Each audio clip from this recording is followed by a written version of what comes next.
Bienvenue dans Ticosé. Aujourd'hui, j'ai le plaisir de recevoir une femme qui a choisi de mettre des mots sur des réalités encore trop souvent invisibles.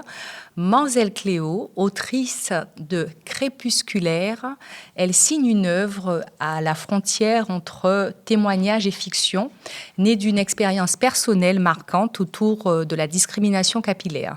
Orthophoniste de formation, passionnée d'écriture depuis toujours, elle explore à travers son livre les questions identitaires, de transmission, d'estime de soi et de regard sur les cheveux afro dans notre société. Merci Cléo d'avoir accepté l'invitation dans Ticosé. C'est moi qui te remercie.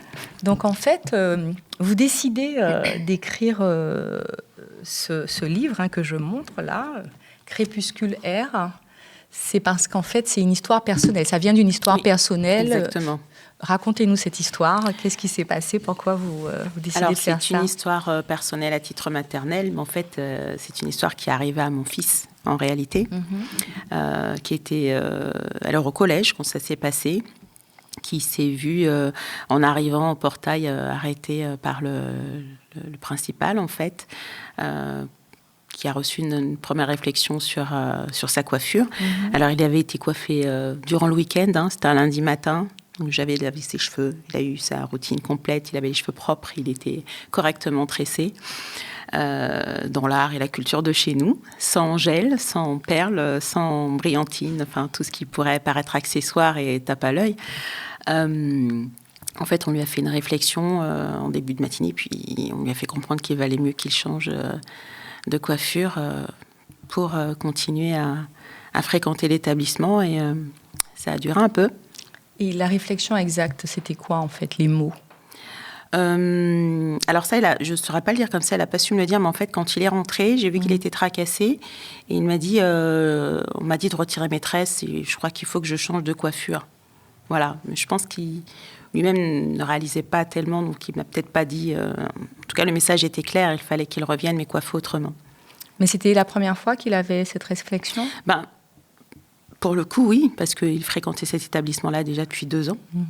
C'est vrai qu'il avait tendance à avoir des afros, mais je l'avais jamais tressé de cette façon, probablement, ou alors la transition primaire-collège, parce qu'il était au sein du même établissement, je n'ai pas trop compris.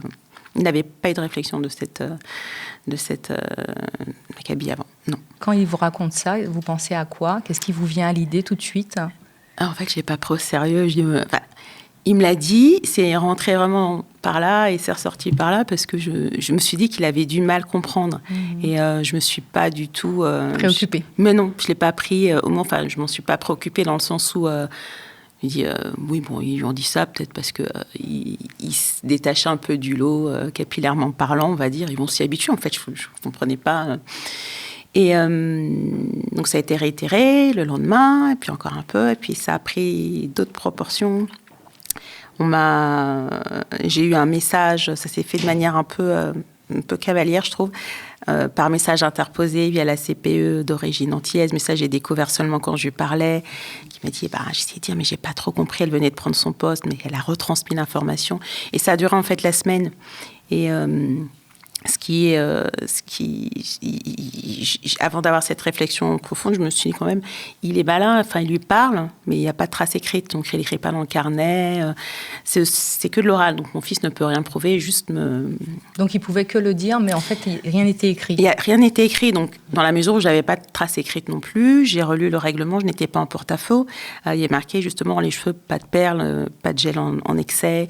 Voilà, alors je précise, parce qu'il y a plein de gens qui m'ont dit au début, mais c'est normal, parce que c'est un établissement privé. En fait, je ne vois pas ce que le fait d'être un établissement privé confère en droit supplémentaire en termes d'apparence, et là c'était plus que de l'apparence en l'occurrence. Donc j'ai vu que j'étais pas en porte-à-faux avec le règlement, puisque justement, comme j'ai précisé, il n'y avait pas de gel et il n'y avait pas de perles. Donc l'injonction a été retransmise de manière détournée. Donc, j'ai eu un message téléphonique de la CPE. Et puis, entre-temps, il s'est passé plein de choses jusqu'au rendez-vous que j'ai eu téléphonique avec lui. Donc, ça veut dire qu'il a continué à aller à l'école avec ses tresses? Il a continué à y aller lundi, mardi, mercredi. Et je vous dis, ça a été une semaine un peu... C'est quand j'ai vu qu'au cours de la semaine, il rentrait de plus en plus embêté. Il n'osait pas... Je lui ai dit, il faudra peut-être prendre ça au sérieux. Et donc, très ironiquement, j'en parle à une voisine, parce qu'on emmenait nos derniers à l'école en maternelle. Mais vous en parlez, en rentrant en disant, maman, ça va pas du tout. J'ai vu, le troisième jour, le deuxième jour, elle m'a dit, on l'a encore dit, il faut les enlever. Je lui ai dit, pourquoi? Parce que moi, je voulais de le coiffer, donc j'ai pas envie de tout enlever. Et la troisième fois, le mercredi, je crois, je voyais que ça commençait vraiment à le tracasser. Donc là, je me suis intéressée au problème avec un degré un peu, un intérêt un petit peu accru, parce que je me dis, bon, on est en train de parler de cheveux, là.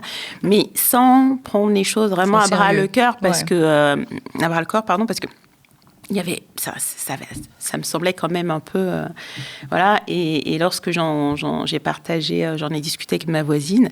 Alors je précise toujours quand je raconte l'histoire, blanche, brune aux yeux verts. Je dis, tu sais ce qui arrive à mon fils. Donc je lui raconte. On fait le chemin le matin. Alors déjà, elle a une réaction. Je vois, alors que c'est moi la mère, elle fait quand même. Enfin, elle trouve ça très gonflé. Et on va chercher nos enfants à 16h30 et elle me dit, tu sais ce que tu m'as raconté ce matin? Elle avait écrit sur Facebook, envoyé 2-3 copines, elle me dit, en moins d'1 heure, il y en a 3 ou 4 qui ont répondu, mais pour qui il se prend? Enfin, et j'ai vu que ça commençait à avoir une considération, en tout cas, plus importante que celle que je lui avais donnée moi. Et puis après, là, tout s'est enchaîné puisque j'ai réussi à avoir un appel téléphonique ubuesque avec le principal. Et là, j'ai compris que j'avais mis... le doigt dans quelque chose de... Enfin, c'est... Voilà. Et ce coup de fil est absolument mémorable. Enfin, que Mais qu'est-ce qu'il vous dit? Qu'est-ce qu'il vous dit au téléphone? En fait, alors déjà, on devait se rencontrer. Comme c'était le contexte de Covid, je dirais pas que c'était un prétexte, parce que c'était le contexte de Covid. Le rendez-vous a été un petit peu annulé au dernier moment, avec le contexte sanitaire, ce que je peux comprendre. Et j'ai quand même insisté, parce que pour le coup, là, mon fils, il était vraiment pas bien. Et donc, la conversation téléphonique, c'était pour moi, pour éclaircir, je voulais comprendre sa motivation, avoir le pourquoi du comment, puis à quoi il associait ce type de coiffure, puisque mon enfant, c'était le même... voilà. Et en fait, j'ai pas eu de réponse. On a beaucoup tourné autour du pot. Il était surtout injonctif, mais les choses qu'il m'a dites m'ont fait comprendre qu'il y avait un problème plus profond, qu'il fallait absolument, finalement, à un moment donné, explorer. Alors, je ne sais pas que je sors du contexte, mais je vais faire très, très court. Il m'a dit qu'il avait déjà son quota d'enfants, comme ça. Donc, voilà, qu'il ne voulait pas des enfants coiffés comme des footballeurs à son portail. Donc, j'ai essayé de lui faire définir la notion de coiffer comme des footballeurs. Mais ça veut dire quoi qu'il avait déjà son quota d'enfants comme ça? Enfin, c'est l'une des réflexions qui m'a fait le plus tiquer, parce que je n'imaginais pas... qu'on puisse... je me dis, mais comment il fait son listing? Enfin, comment il recrute? On a des... C'est quoi? Et vous êtes né où? Moi, je suis née à Paris. À Paris, je suis née à Paris, Paris 4e. Exactement. J'ai grandi en banlieue. J'étais au lycée, collège en banlieue. Pas toutes mes classes. J'ai fait quelques années aux Antilles avant. Mais et vous, quand vous avez grandi à Paris, quand vous alliez à l'école, au collège, vous n'aviez jamais eu de réflexion sur vos cheveux? Bizarre. Alors, j'ai eu des réflexions, mais que dans le positif, parce que je suis toujours quelqu'un qui change énormément de coiffure en permanence, de style. Donc, c'était plutôt de cet ordre-là. J'ai jamais la même tête, voilà. Par contre, dans le cheminement et l'écriture de cette histoire, j'ai d'autres choses qui me sont un peu remontées en surface par rapport à mes propres cheveux, mais j'étais plus petite et c'était pas de l'ordre de l'agréable. Et je me suis rendu compte que je l'avais occulté. Je me suis rappelé qu'en étant en primaire, lorsque j'arrivais le lundi avec les petites nattes toutes faites et puis bouclées au fer à la fin, et qu'entre le vendredi et le lundi, j'étais quelqu'un d'autre, que les maîtresses ne se gênaient pas pour regarder dans mes cheveux comment c'était fait, en fumant leurs cigarettes, leur café à droite. Et je me suis rappelé de tout ça. Mais donc, à l'époque, vous n'en parliez pas à vos parents? Non, parce que finalement... vous aviez accepté quand ça. On a 7, 8, 9 ans, on se dit... On ressent une forme de malaise, mais on ne l'associe pas avec des mots concrets en disant « je suis un peu traitée comme une bête de foire, là. Regarde, comment elle fait ça, maman s'est accrochée, et puis il regarde, il tire, quoi. » Enfin, dans les cheveux, dans la tête, ça m'est arrivé. Je me suis rappelé que ça m'était arrivé. En écrivant ce livre? il y a plein de choses qui sont remontées quand j'ai écrit tout ça, bizarrement. Et donc, de mon expérience personnelle, étant jeune ado, il n'y avait pas de souci. Mais je me suis rappelé plus jeune qu'il y avait des choses comme ça et peut-être d'autres insultes, mais plus au niveau primaire, entre enfants. Effectivement. Et est-ce que les garçons, à cette époque justement, parce que vous avez grandi à Paris intramuros, est-ce que les garçons avaient des réflexions sur la texture de leurs cheveux? Est-ce que c'est un souvenir qui vous est remonté aussi? Non, pas particulièrement. Par contre, à cette époque, c'était plus rare de voir des garçons coiffés avec les tresses. Ils avaient l'afro ou les cheveux très très courts, parce que c'est une génération où nos parents qui sont arrivés étaient ici. Quand ils étaient là, il y a une forme aussi, j'ai envie de dire, c'est peut-être un peu osé, mais d'assimilation capillaire, il y a des choses, il y a des styles qu'on n'empruntait pas. Oui, il y a eu les années 70 avec voilà, l'afro, tout même ça. à l'époque, aux Antilles, même, les garçons faisaient pas de voilà, tresses, et c'est pas des choses qu'on faisait parce que il y avait un diktat de beauté finalement qui était imposé, mais ça, il faut s'en rendre compte. Et c'est qu'en prenant du recul qu'on se dit, mais pourquoi en fait? Voilà. Petite anecdote, en repartant à la reconquête de certains styles capillaires, par exemple. Alors, j'aime beaucoup ma maman et je l'ai déjà... Enfin, elle le sait que je raconte cette histoire maintenant. Une fois, j'ai retrouvé un vêtement en tissu africain que j'avais fait faire. Et je l'ai remis dans 18 ans ou 20 ans après. Et donc, je lui envoie la photo pour lui dire, regarde, j'ai remis ce... Mais je lui envoie la photo et je suis coiffée avec des caca moutons, des caca cabrettes et tout. Alors, donc, je crois que dans les 3 minutes, elle m'envoie un truc, elle me dit, t'as été au travail coiffée comme ça? Je lui dis, pourquoi? Mais en fait, elle savait pas me dire. Donc, elle était choquée parce que comme c'est une coiffure dite... Enfin, plutôt pour dormir. Enfin, chez nous, quand on fait des choux, c'est quand on va se coucher. C'est pas une coiffure arborée de manière... une coiffure professionnelle ou comme on pourrait dire. Je peux pas... Voilà. C'est comme on pourrait dire, mais ce n'est pas le cas. Et donc, ça montre bien, en fait, qu'il y a une évolution. Puis je parle, il y a le mouvement nappy, tout ça. Mais en tout cas, les coiffures ancestrales et les coiffures typiques, les cornrows, les vanilles, tout ça, qui ont été réinvestis avec style, de manière particulière, par des stars ou pas, toutes nos communautés, elles se refont peu à peu une place. Mais il y a un petit moment de friction avant qu'on se les approprie aussi dans l'autre bord, quoi. Donc alors, votre fils subit cette injustice, puisqu'on ne veut pas le voir coiffé comme ça. Vous avez un appel du proviseur qui vous dit qu'il a déjà suffisamment d'enfants de ce type. Oui. Mais à quel moment et pourquoi, comment ça évolue avec l'école est-ce que vous baissez les bras et vous dites, je vais défaire les nattes? Comment ça se passe, en fait? Comment ça évolue? Est-ce que vous maintenez les nattes Alors, en fait, déjà, ça ne pouvait pas évoluer comme ça parce que toute l'indulgence et la non-considération que j'ai donnée à la situation, en fin de conversation téléphonique, c'était impossible que ça reste aussi serein, parce qu'après l'histoire du quota, l'histoire de la coupe de footballeurs, les menaces un peu en demi-teinte, parce qu'il avait été absent un mois, personne ne savait s'il avait la Covid, on a fait 17 tests, c'était négatif, donc on lui a dit, reste à la maison. Il m'a un peu dit, on l'a gardé, mais il ne pouvait pas le virer, il avait 17 de moyenne, donc forcément. Par contre, les toutes dernières minutes où j'ai l'injonction, je vous somme d'enlever les tresses, là, c'est pas passé. Et surtout, lorsque je lui dis, mais je comprends pas, vous l'avez reçu, vous l'avez vu, au moment d'intégrer votre établissement, vous avez vu ses bulletins, vous avez vu tout ce qu'il fallait. Qu'est-ce qui vous a... Enfin, c'est pas un enfant différent, qu'est-ce qu'il a? Et là, il me dit, oui, mais à ce moment-là, il était acceptable. D'accord. Il était présentable, peut-être. Mais il a dit acceptable. Acceptable, d'accord. Voilà. On ne dit pas ça de maman. Ouais. Donc, c'est pas passé. Et là, je pense que c'est là qu'il m'a un peu trouvée quand même, quoi. Et je ne pouvais pas en rester là. Et la procédure, ça a été quoi? Alors, la procédure, sur le coup, je me suis retrouvée un peu à ne pas savoir quoi faire, parce que ça m'a agacée. Mais la colère, il faut en faire quelque chose. Enfin, ça m'a mise en colère. Donc, il y a eu vraiment différentes sortes de sentiments. D'ailleurs, je n'ai pas voulu écrire. J'ai attendu 1 an avant d'écrire parce que je ne voulais pas écrire. Ça ne servait à rien d'écrire. En étant en colère, il fallait que ça serve à d'autres personnes. C'était ça déjà l'idée. Donc, en désespoir de cause, en ne sachant pas trop vers quoi me tourner, je fais des recherches pour voir s'il y a des antécédents.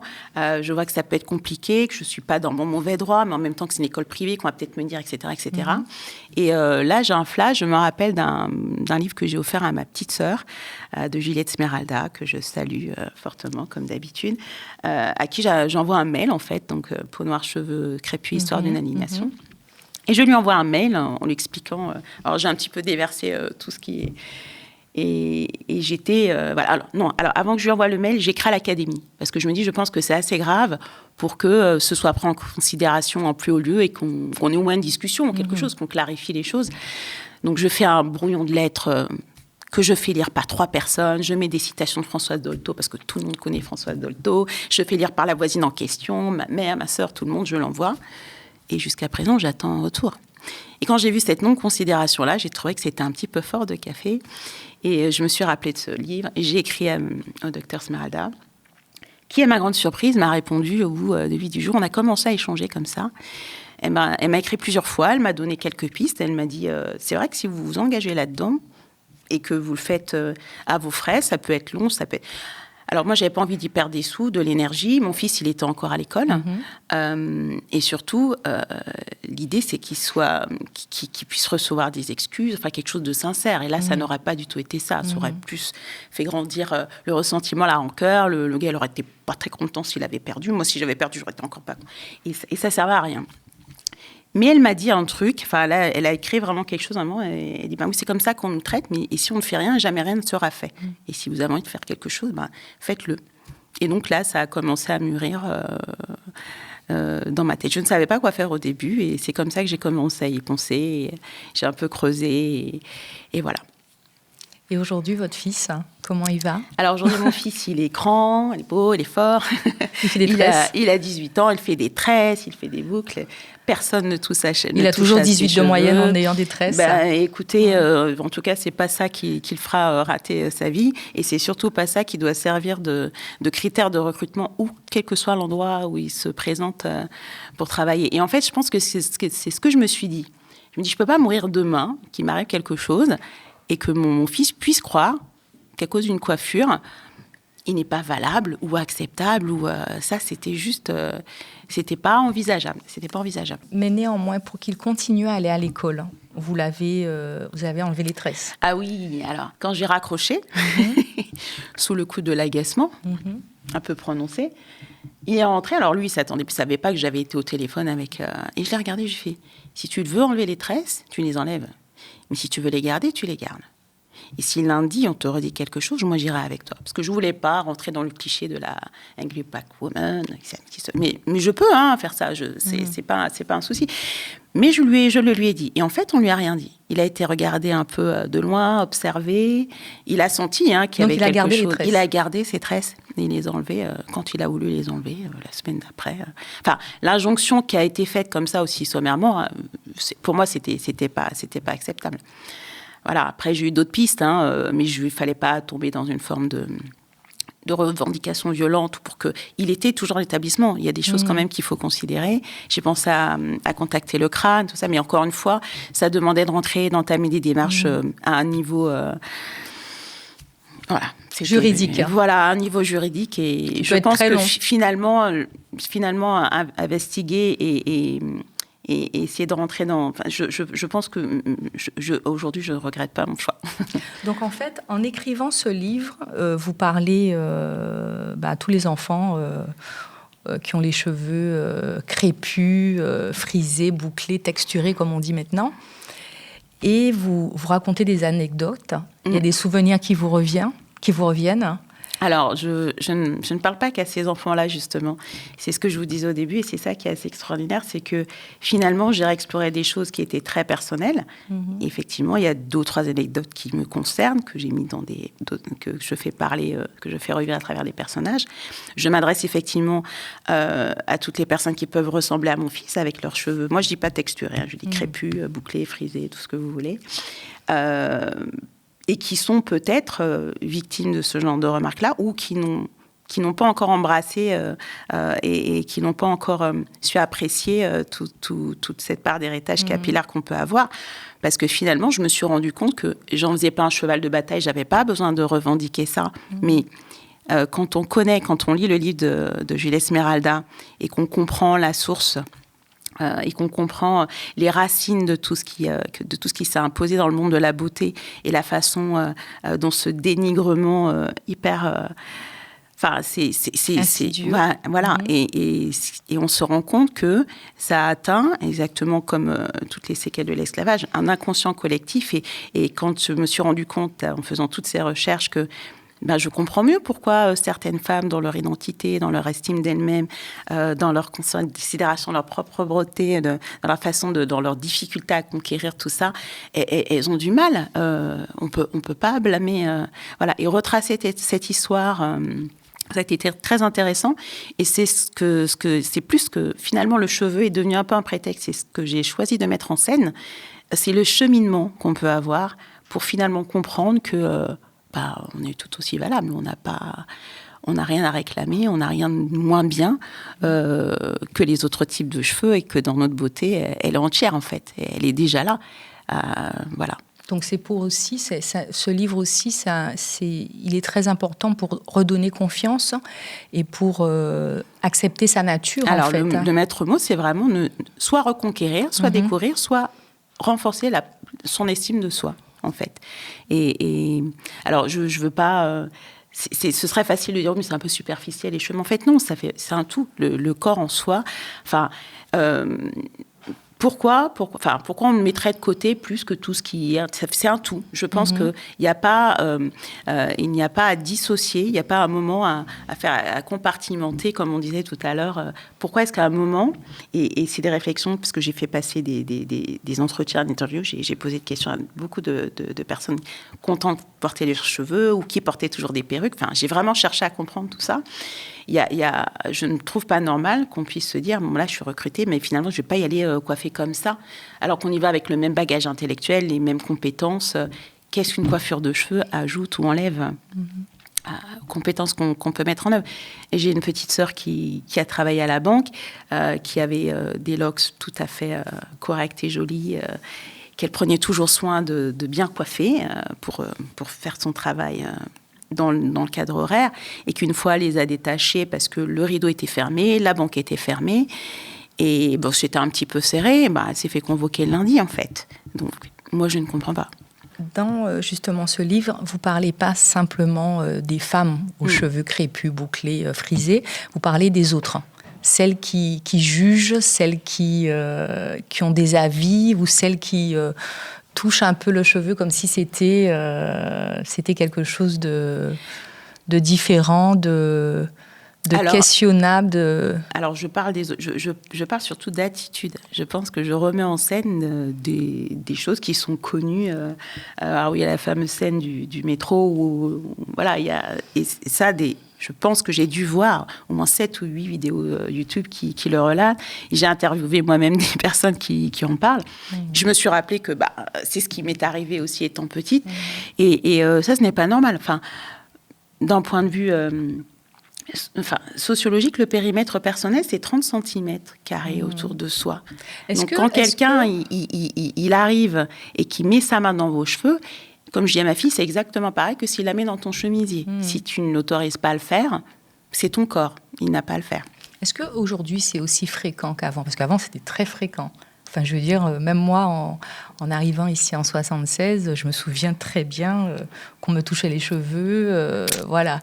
Est-ce qu'aujourd'hui, c'est aussi fréquent ? Je serais bien prétentieuse de pouvoir vous donner la réponse, mais en tout cas, je pense que quand c'est fait, les personnes qui savent que ce n'est pas à faire, et ils le revendiquent d'une manière plus virulente, et je pense que ça ne se reproduit pas. Mais malheureusement, il y a toujours des gens qui le font. À l'école ? Il y a encore des institutrices, vous pensez, qui font un peu ce que vous Alors, avez vécu ? Alors, mes enfants, non. Sinon, je pense que j'en aurais eu vent. Il n'y a pas très longtemps, j'ai laissé mon dernier y aller avec son afro. Je lui ai demandé au centre aéré. Il m'a dit non, ça va. Mais on lui a fait beaucoup de réflexions parce qu'on n'avait pas l'habitude de le voir comme ça. Mais comme je vous dis, ils savent maintenant Enfin, personne, je pense, ne peut tendre les mains vers les cheveux de mes enfants sans sentir qu'il y a un problème, parce que la tête va se reculer instinctivement. Mais quand on est tout petit, on n'a pas forcément... Ça m'est arrivé de le voir faire encore, hein.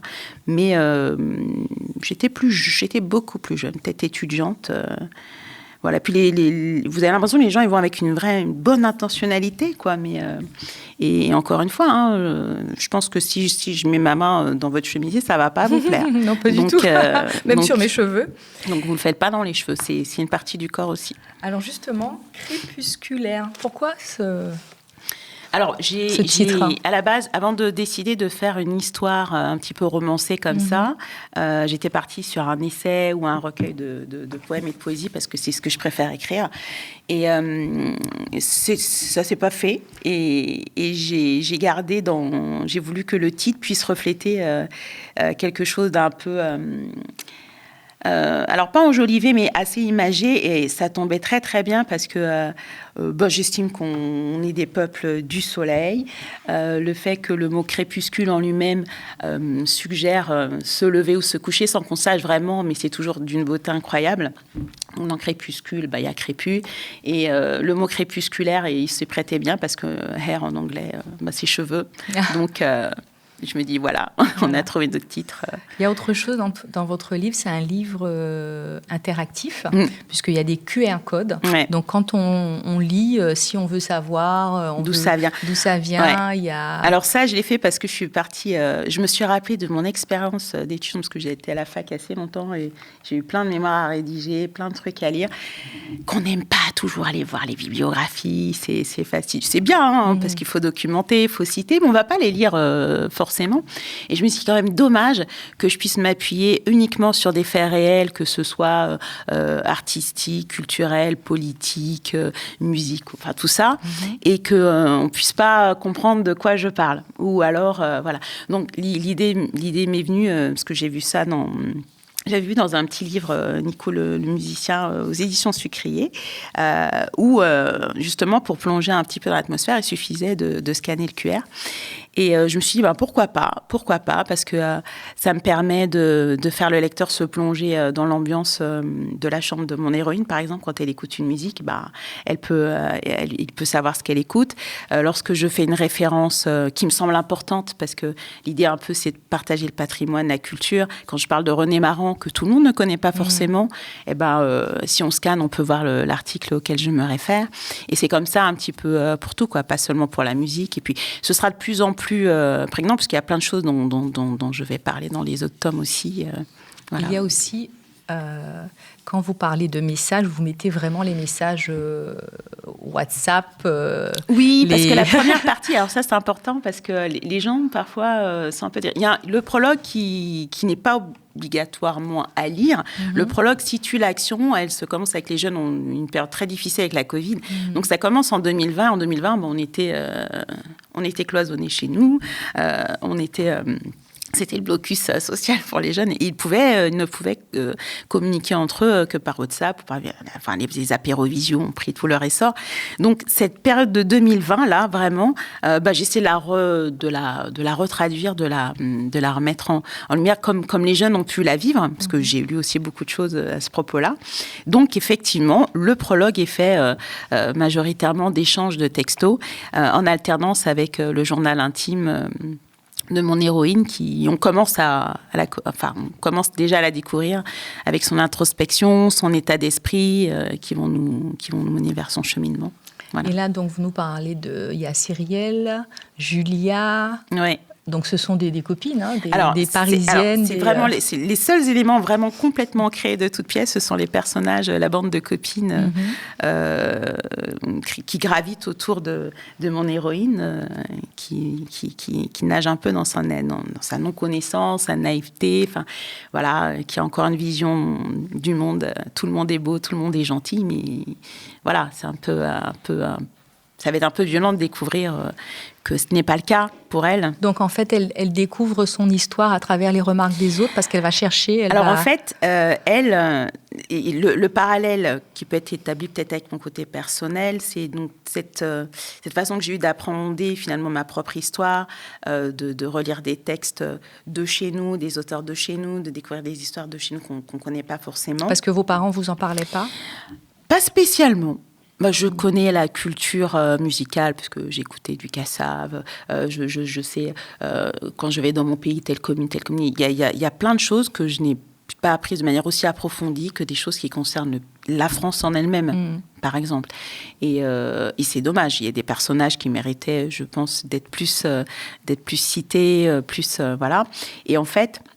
Elle va rentrer dans ça et comme je disais, c'est un personnage secondaire en fait qui a le problème qu'a eu mon fils et elle ne va pas comprendre ce qui se passe. Elle va penser que c'est banal, comme moi j'ai pensé moi-même au tout début de cette aventure. À la limite, en me disant, c'est pas vrai, c'est pas vraiment et vrai. Puis voilà, et comme c'est vraiment la plus naïve du groupe et que ses copines disent non mais tu te rends pas compte, en fait il y a un truc qui joue là et voilà, et c'est ce cheminement en fait jusqu'à ce qu'elle puisse vraiment ouvrir les yeux que je mets. Donc toutes les filles, ses copines qui gravitent autour, elles ont déjà un degré en plus évidemment, elles ont leur personnalité propre, elles ont leur façon d'être et elles vont lui permettre voilà, c'est vraiment... elles vont lui permettre de prendre conscience de tout ça au fur et à mesure.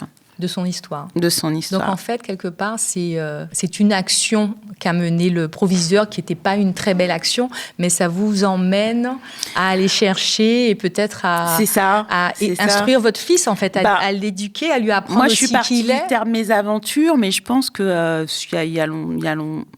il y a longtemps que j'ai pas vécu une période intense comme celle-ci parce que finalement, tout ce que je découvrais au fur et à mesure, que j'ai appris, je ne savais pas qu'on cachait des graines de riz dans les tresses, que les coiffures servaient de carte géographique pour s'évader, des petites choses qui paraissent être des anecdotes, mais qui sont quand même, qui suscite une vraie émotion.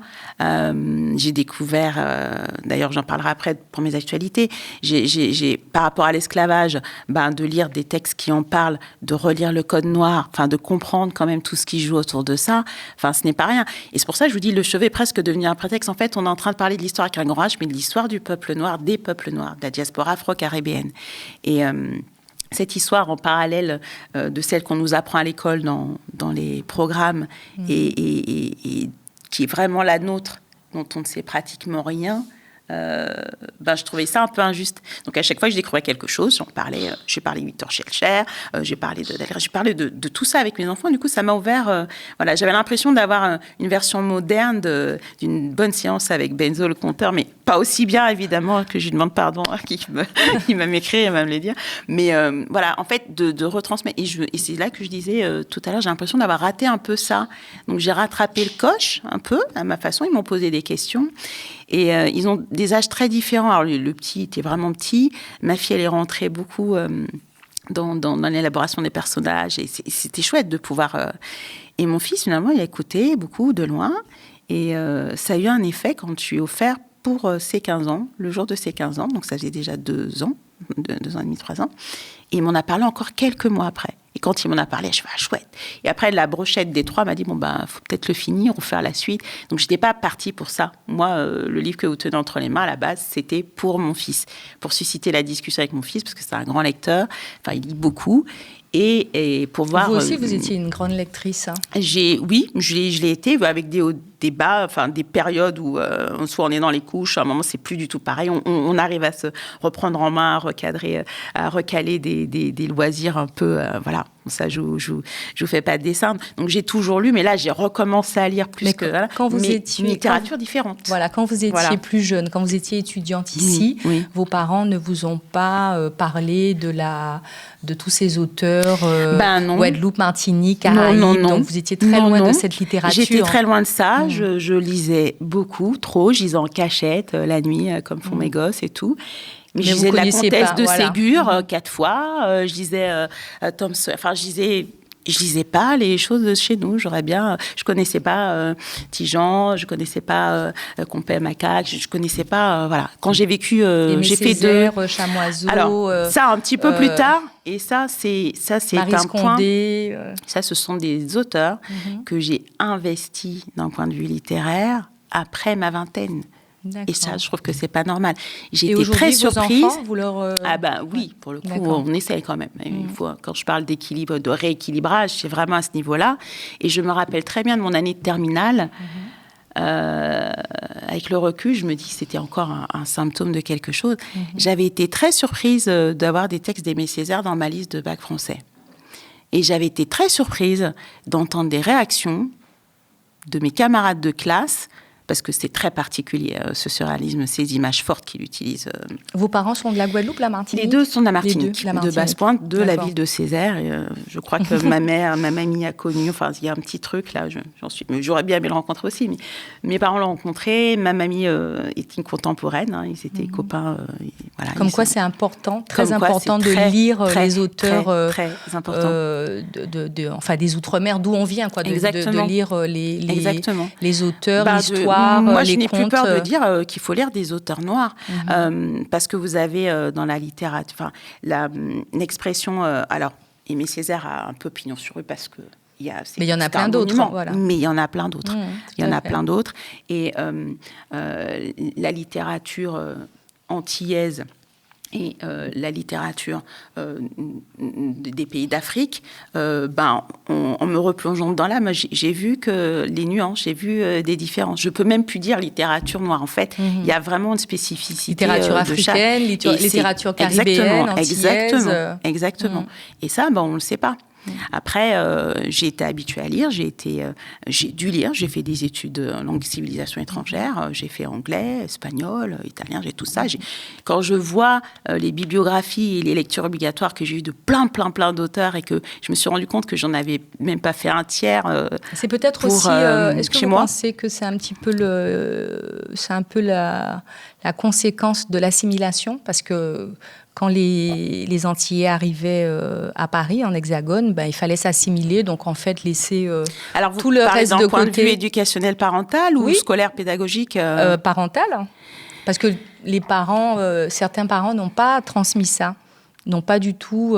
Est-ce que vous alliez en Martinique en vacances Moi, ça m'arrivait d'aller en vacances. Tout ce qui est assimilation, intégration, ce sont des termes après. Ok, je me suis intéressée par rapport à ce que je dis, mais d'un point de vue, si je reste d'un point de vue purement éducationnel, je pense que mes parents, puisque je ne peux pas parler pour l'ensemble des parents, ils ont fait ce qu'il fallait pour que j'ai accès au savoir. Donc, je vous dis, j'ai toujours énormément lu. Je ne sais pas si ça vous rappelle quelque chose, mais moi, quand on allait souvent chez des copines ou des cousins, tout le monde avait la collection de tout l'univers. Enfin, ils ont mis à notre disposition les outils pour qu'on puisse apprendre et grandir et être... voilà, mais eux n'avaient pas eu les grands auteurs, enfin, les grands... Et c'est compliqué de transmettre quelque chose qu'on n'a pas eu. Voilà. Si on fait pas, si on n'a pas l'ouverture d'esprit, la démarche personnelle de le faire, mais qu'est-ce qui la déclenche ? Voilà. J'ai un travail que j'avais voulu amorcer autour de ça. J'appelle ça la force des premières fois. Et c'est une petite anecdote, mais je vais vous la donner. Souvent, il y a une dame on m'a déjà demandé dans le cas de promos comme ça, et les gens sont très étonnés, mais qui est mon personnage préféré, que j'admire. Et alors, j'ai remarqué qu'il y a une petite déception. Je dis, je vais vous dire, c'est Marie Curie. Alors, les gens, ils ne comprennent pas. Parce que je travaille. Mais je vais vous expliquer, en fait, exactement ce qui se passe. Le jour où où on a parlé particulièrement de Marie Curie, je me rappelle, c'était un cours de français. J'étais en 3e ou quelque chose comme ça. Et j'ai trouvé cette femme formidable. Féministe avant l'heure, qui s'impose dans un monde comme ça, première doctorate. Et donc, sa vie m'a vraiment impressionnée. Parce que là, j'étais à l'école. On m'a présenté un texte. Et comme je dis la force de cette première fois-là, je l'ai prise avec toute cette... Une candeur, quoi. J'ai découvert, j'ai fait waouh. Et c'était la première fois qu'on me dressait un portrait de femme qui, pour moi, tout de suite eu une vraie envergure. Donc, c'est resté là. Entre-temps, quand j'ai fait ce travail-là, j'ai connu Rosa Parks, j'ai connu Harriet Tubman, toutes ces femmes-là. Et malgré le fait qu'en lisant, j'ai trouvé leur parcours exceptionnel, c'était pas la première fois. J'ai découvert après. Et je ne pense pas qu'on puisse déraciner l'admiration que m'a suscité de découvrir la vie de Marie Curie, parce que c'était tout neuf. Et c'est ça qu'il est important de faire avec nos enfants, nos jeunes. Si jamais vous voulez qu'ils s'identifient, qu'ils soient fiers d'eux, tout ce qui vient de chez nous, nos cultures, notre patrimoine, nos racines, il faut planter la graine au bon moment. Tout à fait. Et il faut que ce soit précoce. Il faut que ce soit quand on est jeune, comme tout. Et c'est pour ça que je suis super contente de voir aussi qu'il y a des livres d'histoire. Alors, je parle un petit peu avec Laurent Safou, que je ne connais pas personnellement, mais on échange. Quand elle a écrit son livre qui a fait... En fait, il y a longtemps qu'il aurait dû être écrit, ce livre. Et elle-même, quand elle part des expériences extraordinaires, son cheminement à Laurent Safou par rapport à tout ça, il y a un décalage, il y a des choses à rattraper. Donc, j'ai envie de dire, la force des premières fois, c'est à nous, parents, maintenant, là, les ailes, je sais pas. Enfin, il faut, et je pense que si on ne le fait pas, on va encore peut-être dans 20 ans, quelqu'un fera la même chose, mais vous saviez pas, maintenant on sait, on peut s'en saisir. Les réseaux sont là pour ça, Internet a quand même permis une certaine ouverture.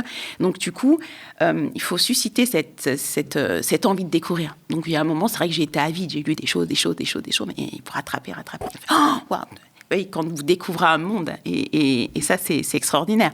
Mais personne ne pourra déraciner Marie Curie, malheureusement. Et pourtant, les autres dames... Voilà. C'est pas comme si on n'avait pas des héroïnes. Tout à fait. On en a beaucoup. Voilà. Mais bon, et francophones aussi. Et francophones. Noires, francophones, antillaises. Voilà. Mais c'est important que nous, mamans, qu'on parle de toutes ces personnes-là, nos petites filles, nos petits garçons. Et la transmission, l'esprit communautaire n'a rien de négatif à mes yeux. C'est pas toujours interprété de cette façon-là, malheureusement. Ça viendra. Il faut continuer à mener le combat. Exactement. Quelle est votre actualité où on peut trouver ce livre ? Alors, il est disponible sur Amazon, en fait, et il y a une version en couleur et une version en noir et blanc. Et il est aussi disponible en e-book depuis quelques semaines. Ça fait pas très longtemps. Pour ce livre-là. Et par rapport au projet que j'ai, c'est ça. Je suis sur un projet actuellement autour du Code Noir. Non, je ne pourrais pas trop en dire plus là, mais c'est en cours. J'ai un projet autour de cela. Mon site web sera dispo entre aujourd'hui et demain. Ça va être une innovation, donc c'est sympa. Mais ça ne va pas s'appeler Crépusculaire. Voilà, comment ça va s'appeler ? Chronique d'une poétesse en chemise de nuit. Pourquoi ? C'est juste un clin d'œil à l'ouvrage de Daniela Ferrière qui s'appelle Journal d'un écrivain en pyjama et que j'ai lu en parallèle, qui m'a vraiment aidée à tenir pendant l'écriture de tout ça. Donc c'est super. Et à court terme, là, je vais participer à un festival d'éloquence, là, le 11, Éloquence des mots, qui est organisé à Stein en avril. Voilà, et sinon, tout est visible sur mon compte Instagram. Merci Cléo d'avoir participé, d'avoir accepté l'invitation. Et puis, je trouve que votre livre est vraiment génial. Merci. Et puis, je vous souhaite plein de belles choses avec tous vos projets. Merci, au plaisir. Merci beaucoup. Merci d'avoir suivi Ticozé et je vous retrouve très bientôt avec une personnalité tout aussi passionnante. Au revoir.